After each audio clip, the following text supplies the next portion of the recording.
করেছে এই নিয়ে তাদের বিন্দু মাত্র কোনো অনুশোচনা করতে আমরা খুবই খুবই অবাক হয়েছে এই আওয়ামী লীগ সরকার কিভাবে কতটা নিষ্ঠুর হতে পারে যে সরকারি বাহিনী দ্বারাই মানুষ তার পেটুয়া বাহিনী দ্বারা কিভাবে মানুষকে গুলি করে হত্যা করেছে তারপরেও তাদের কোনো অনুশোচনা নেই। তারা এই দেশ থেকে যে এই শান্ত বাংলাদেশকে কিভাবে অশান্ত করা যায় সেইভাবে বিভিন্ন পায়তারা করছে।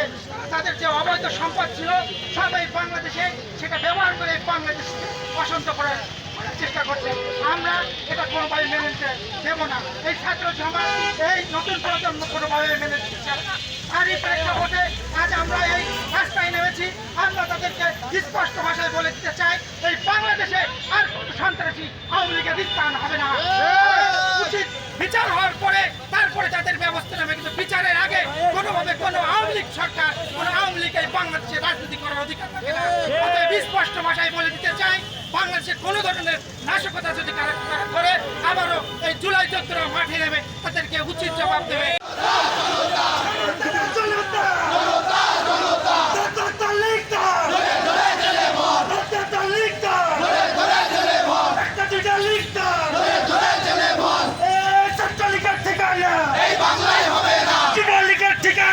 এই বলে আমার সংক্ষিপ্ত বক্তব্য এখানে শেষ। ইনকিলাব জিন্দাবাদ, ইনকিলাব ইনকিলাব। শেখ হাসিনার ট্রাইব্যুনালে বিচার চলছে এবং আজকে তার রায়ের দেওয়ার কথা ছিল। আমরা জানি না কোন অদৃশ্য শক্তির বলে আজকে রায় ঘোষণা করা হয় নাই।